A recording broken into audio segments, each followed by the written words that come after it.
I'm going to start this video off with a question.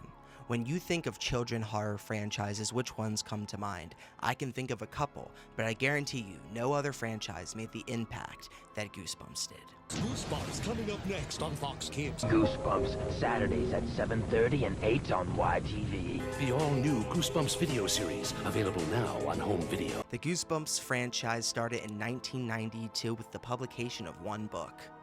Welcome to Deadhouse. After that, the sky was the limit. Goosebumps blew up in popularity and became a household name. I want to say quickly, this is not a video or a documentary telling you the whole history of Goosebumps. This video is here to tell you why it made an impact and why it transcends children's horror. Goosebumps was fun and accessible. I know for me, I would walk through the library at my elementary school and I would see the books on the shelves and they would freak me out a bit, and they definitely left an impact in my brain. You can see some of the covers here behind me on the wall, and those covers scared me but also intrigued me, and they look so fun and something I wanted to dive into. I didn't grow up reading the books personally. I wasn't a big reader as a kid. I am dyslexic. I do read a little bit now, but I vividly remember the episodes also being fun and accessible, and it sparked this curiosity in me that I can't really explain, but it made an impact on me to this day. Follow me to a place where creepy things crawl and monsters grow 60 feet tall. Oh, look how much fun they're having. Goosebumps, live on stage. The stories were never really like super scary, right? Like the monsters weren't over the top and everything was really toned down for a children's level of horror here, and I don't think we ever seen anything like that really at the time, and it was so special because it invoked fear in us, but it also was fun, and it was the blend of the two that really made it what it was. The characters were also super relatable, and when I say relatable, they were kids just like us, and they were going through kid stuff, but there was also this side of it where there was a evil monster after them, and they had to figure out how to defeat it, but they were kids just like us, and I think that is also what invokes this feeling of, I don't know, I can't explain it. It made it so relevant and just, it made it so much easier for us to digest back then. It's in a league of its own. Goosebumps toys! Some of them make freaky faces not even a mother could love. Inksters squirt vile ink that disappears in a flash. The motion creatures will shake, rattle, and roll their bones at the snap of your fingers. I'm going to talk about the book series in specific with this one, but it was self-contained. Like each story was its own story. It wasn't this long-running storyline. And I think it made it super easy for kids to get into it, because kids don't have the biggest attention span, so they could pick and choose which book or story they wanted to dive into, and they didn't have to read them all to understand. If one looked interesting, they could read it and it stuck. Like they didn't have to read the whole series to understand what Goosebumps was. Elements of Goosebumps stories were awesome. They had twists and turns, twist endings. Like, it was so much an adult horror thing brought down to a kid's level, and like, I think some parents were actually upset. Like, I heard stories about parents not wanting their kids to be reading children's horror or watching children's horror. I even heard some parents went as far as burning Goosebumps books, and I think that's just ridiculous.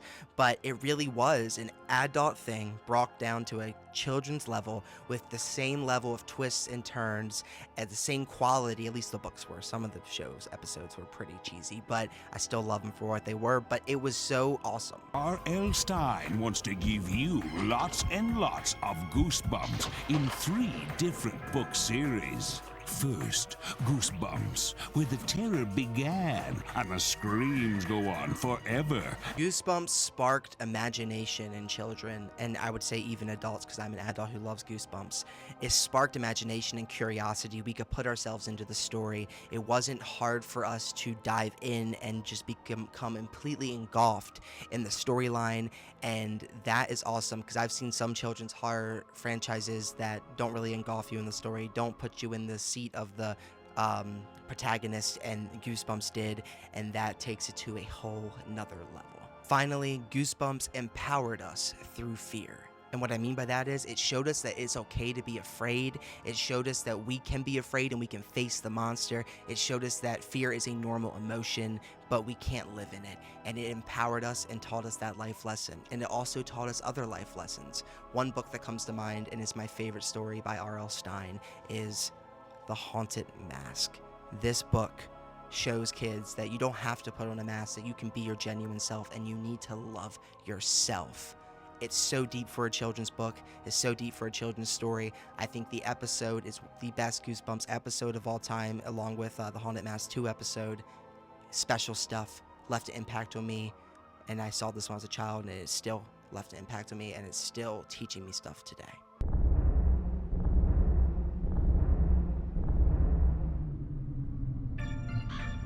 Prepare for a case of the chills, the willies, the heebie-jeebies, the boogity-woogities.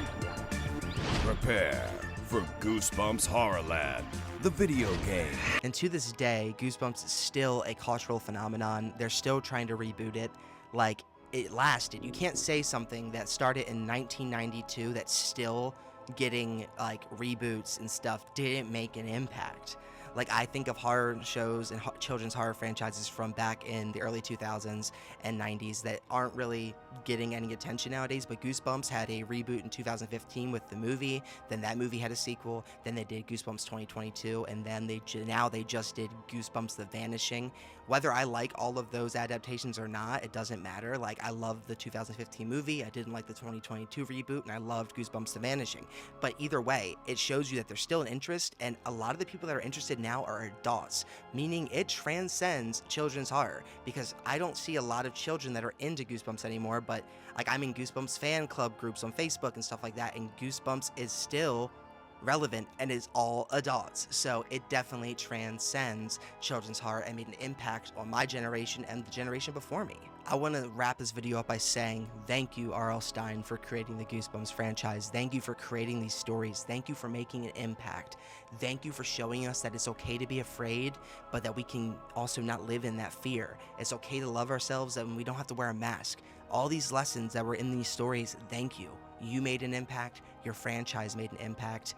And it's just going to keep going and going and going. The impact's never going to end, because I'm going to tell, if I ever have kids, my kids about it, and then it's just going to keep going. Thank you. I hope you guys like this video. It's very different than anything I've ever made before. Usually I'm making videos where I'm just talking about an episode, and that's it. And today I wanted to make a video that was more of my love story to Goosebumps, and I believe many of yours love story to Goosebumps. Thank you so much for watching. Thank you to the new subscribers on the channel. We've gotten a bunch, and I appreciate every single one of you. Thank you for joining the Spooky Time with Jay family. We have a lot of fun over here. God bless you guys, and I'll catch you in the next one.